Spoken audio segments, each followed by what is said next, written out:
jive. Yeah. Oh, really? Oh. Yeah. It's more in the like the rockabilly community, you know. That's Yeah. awesome. All right.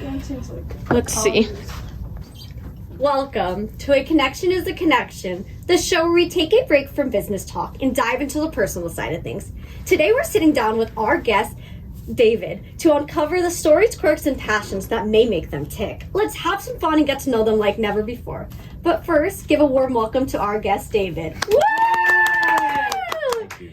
We are here to keep it light and fun, so let's jump into some questions. But first, can you give us a brief introduction about yourself? Well, my name is David Dahl. I produce the Seth Leibsohn Show, afternoons 3 to 6 on AM 960. I'm also promotions manager for 3 local Phoenix radio stations, 960, 1010 Family Values Radio, and 1360 Faith Talk 1360. I'm sort of a vintage fella. I enjoy classic cars, music, dancing, things like that when I'm not in the booth, but most days I am, so I enjoy it. Yeah. That's awesome. We're so excited to have you. Let's hop into some questions. All right, David. Mhm. You ready? I'll as ready as I can be. Yeah. Let's do it. If you had a pet parrot, what would you teach it to say? I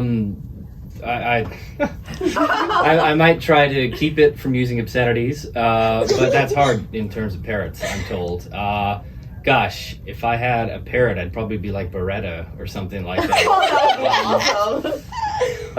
I don't know what exactly I would do, but maybe, you know what? That's not a bad idea. Maybe I would teach the parrot to use the slogans from that television show. You know, if you can't do the time, don't do the crime, or something like that. Yeah. I think that's what the parrot did on that show. Yeah. Would you have him on your shoulder all the time wherever you go? No, I would keep him in a cage at home. Yeah. You want to bring him out? Oh, well, I might keep him at work. Maybe a cage at work. How Okay, about a that? cage at work Yeah. is fine. All right. What's the most awkward thing that's ever happened to you on a first date? That's a good one. Yeah. On a first date. Mm-hmm. The most awkward? Yeah.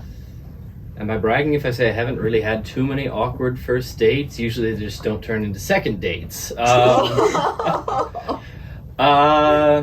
Goodness gracious. I have a situation I can recall, and it was an embarrassing part on my part. But I had taken somebody to go to the Scottsdale Air Park restaurant. You may know it. It's at the Scottsdale Airport. You can eat right there and watch the planes take off. They had a nice Tuesday evening dinner date night special. And so we did that, and then my date wanted to go somewhere else, and we went somewhere else. But by this point, it was about 11 in the evening, and I was getting so tired. So I drove downtown to downtown Phoenix, and we went to the bar that she wanted to go to. And afterwards, I felt so embarrassed. I mean, it was me, but I'm not used to being out that late. I had to ask her to stop on my way to drive her home because she lived in Cave Creek. I had to ask her to stop, and I had to go into a gas station and buy a Red Bull. And I was embarrassed on my part, you know.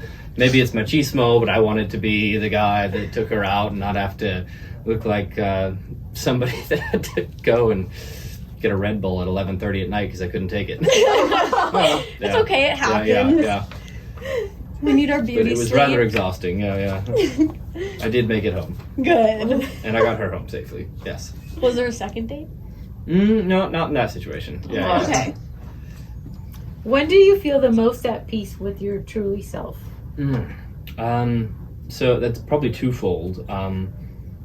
I feel most at peace when I'm in worship or in prayer. When I feel my most self, I would say when I'm working in radio, because I really believe in passions for people, and I believe that working in radio is one of my passions, and that's something that I have felt like I was called to do from a very young age. Without getting into too much detail, I have a lot of family members that were involved in radio, and for about 3 generations I've had people involved in radio. And so from a young age, it was something that I explored, and as I grew and through my adolescence, I began to feel like I had a call into radio. And so that's when I feel most at self. When I feel most at peace, I would say, is in worship or in prayer. Wow. That's amazing. Yeah. What is a hot dog a sandwich? I don't think so. because it's only one piece of bread. It wraps around the bottom. You know, a sandwich has 2 pieces of bread. If you had a sandwich that only had 1 piece of bread, it's an open face sandwich. There's this whole separate category, a whole separate name. It's an open face sandwich. Hot dog, 1 piece of bread. Yeah. It's a bun. It's a bun. Yeah, it's a bun, exactly. That's interesting because we get all different answers every time. Mm-hmm. Huh. Some people are like, yeah, it is. It It's is. not. Yeah. No, but it's not. Like, If somebody gave me a hot dog between 2 slices of white bread, which I've had before, and they're great, Yep. that's its own thing. But a hot dog bun that you get at the ballpark right now, it's spring training season, I would say that's not a sandwich. Yeah. Its own category. What's a small miracle you've experienced that others might not believe? Well, again, without getting into too many nitty-gritty details, I would probably say the miracle of life. It was hard growing up. In fact, my mother was advised before I was born to abort the pregnancy, and so the miracle is my life in general, Wow. and that I am here today. And I've had a lot of health setbacks throughout my growing up. I'm only 25, but it's the fact that I am here today and still kicking is a testament to our God. Oh, Yeah. it's a true miracle. Mhm. Wow. We're so happy you're here. Well, thank you. David, we have a question that we ask hmm every single one of our guests. David, what are you doing for God? Well, as I kind of mentioned earlier, I definitely feel like some of my calling and my purpose in life is in radio. I believe in apostleship and discipleship, though, as well, and I take a lot of that from the New Testament in sharing the good news with others. So I'm involved in Christian radio, talk radio as well, and I do the best I can to sort of put on a good face every day. And there are many times and many situations where I'll talk to people in, you know, my communities here in Phoenix or whatever, and I'll just pray to God before I initiate into a conversation. I just say, show me a way in which I can be an ambassador of you to this person. Or many days on the radio, I'll say the same thing, though, again, I'm the producer, not necessarily the talent. I can do the best I can and show God in me through just giving my greatest performance each and every day that I can.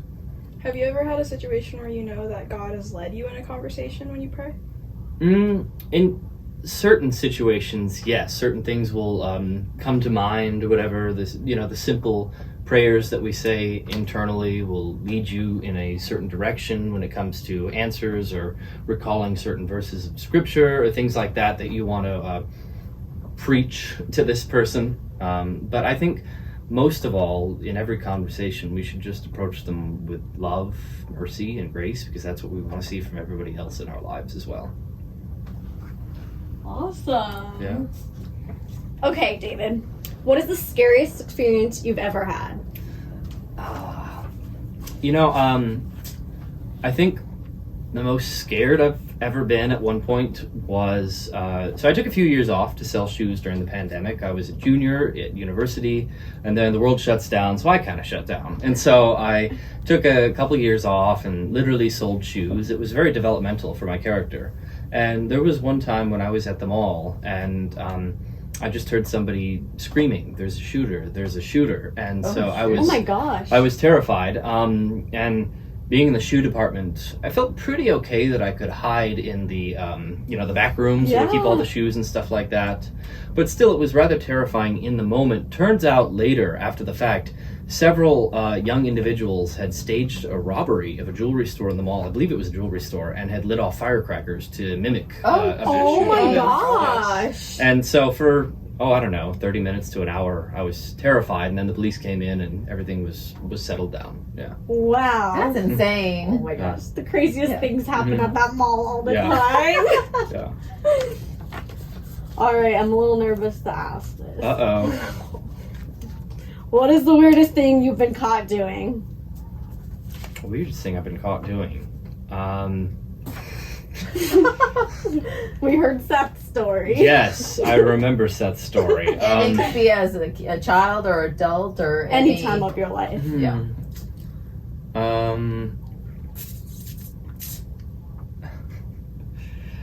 I don't know if this is the weirdest thing I've been caught doing, but perhaps one of the most embarrassing and bad situations as I've been in is when I was a younger man, I worked at a hotel in the catering department, and we were having a banquet, and it was either a wedding or a bar mitzvah or something like that, and where they had pre-plated dinners, and there was a gentleman there that had a steak, I believe it was a filet mignon or something like that, and he wanted it butterflied, and so I was embarrassed to have to take that back to the chef, and the chef was also embarrassed to have to even produce a butterfly steak. He said butterfly steak tastes like crap.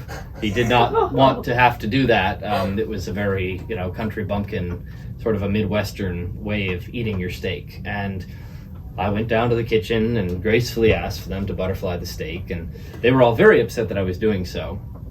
And when they were finished, it was a rush time, so it was probably 5:30 in the evening or so. People were beginning to go into the restaurant and having all sorts of food. And he put the steak on my plate and sort of pushed me off. And in pushing me off, I dropped the steak on the floor of the kitchen, right there. And I went and I was like, oh my gosh, I'm so sorry. I'm going to have to ask you to cook a new steak. And it was at that point that I realized that absolutely nobody had seen me do that. And so I'm sort of embarrassed to say I picked it up and violated a bunch of health laws and put it back on the plate and said, if this gentleman wanted a butterfly steak, then he's going to get a butterfly steak. And I brought it back. And so the most embarrassing thing that I've been caught doing, I guess it's by self-admission. I was caught serving and violating health codes. Oh my gosh. All right, that's a good one. That is really good. But I served it to him, and he was none the wiser. Yeah. Oh my gosh, and you seem like someone who doesn't get and do stuff like that. No, not really. Do not that. really. So But that was I had already shocking. ticked off our head chef enough. Oh my gosh. Okay, imagine you're sitting next to God on a bench. As you sit together, he smiles at you and asks, what's on your mind? What are you gonna say?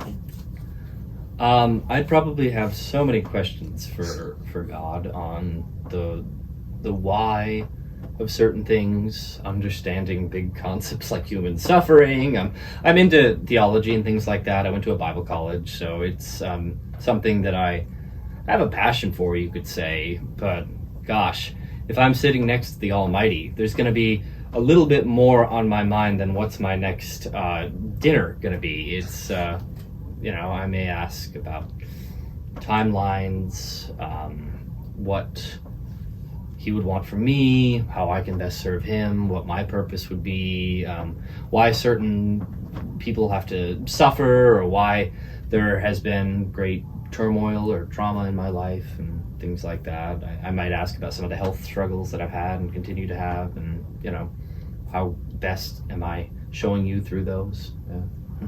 Wow. Yeah. That's a really good answer. So, obviously, I don't know, I'm not God, but one way I might be able to answer it is we were born into sin because the world's sinful, and life isn't fair, but God is fair. So, when you're born into the world, you're able to have those sufferings out of our free will, making it because God gave us free will.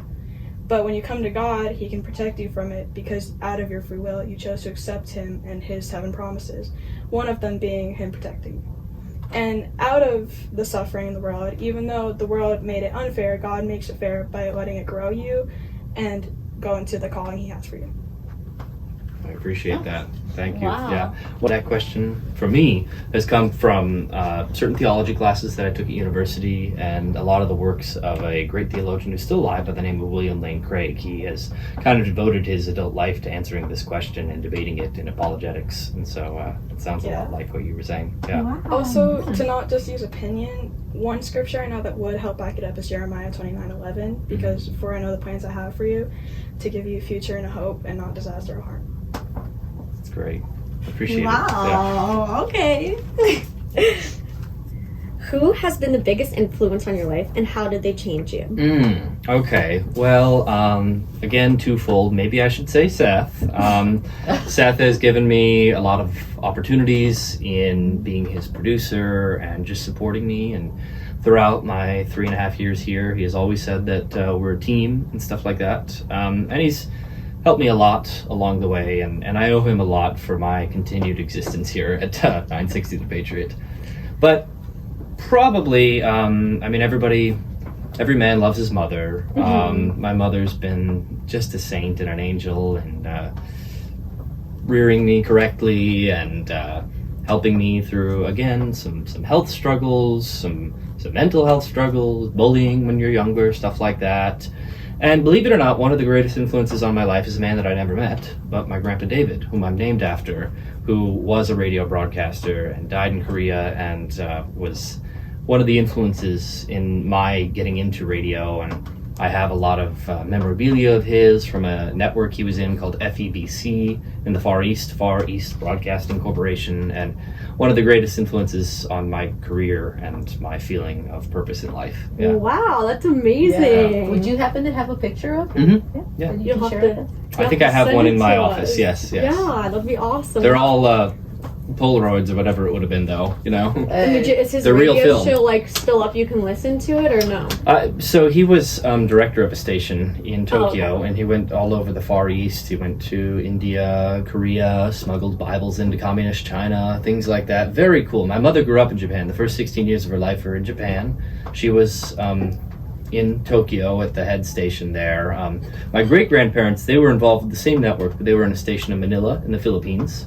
And my great-grandfather was involved with, I don't know if you know the name President Marcos, but he was on his press corps. He was a former dictator of the Philippines. Yes. That's awesome. Have you gone back and visited there at all? No, I've never been to Asia. Wow.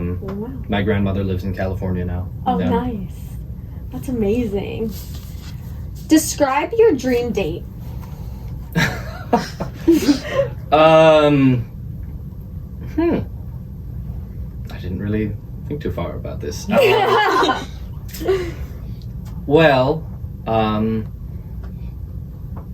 is it cheesy if I say I'd just love to take a girl out to dinner and have great conversation with her? Some of the best dates I've had have been ones where the walls have been broken, the barriers are torn down, and we just get to know each other on a more intimate level, where we get to talk with one another about life, about issues. I would like to say that dancing would perhaps be an after-dinner activity. I would hope that would come about. And if it's in the evening time, perhaps a stroll through a park, or if it's at nighttime, perhaps a little stargazing. I've done that on a date before as well. But it's a little cliche, but just something out of like a 1950s movie or whatever.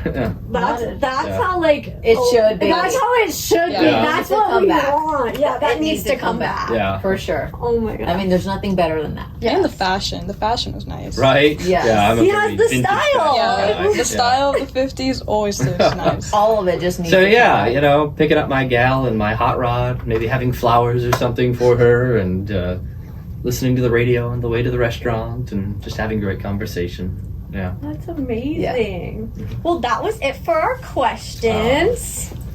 David, thank you for taking the time to course. spend it with us. Can you give us a 30-second commercial about what you do and how can people connect with you?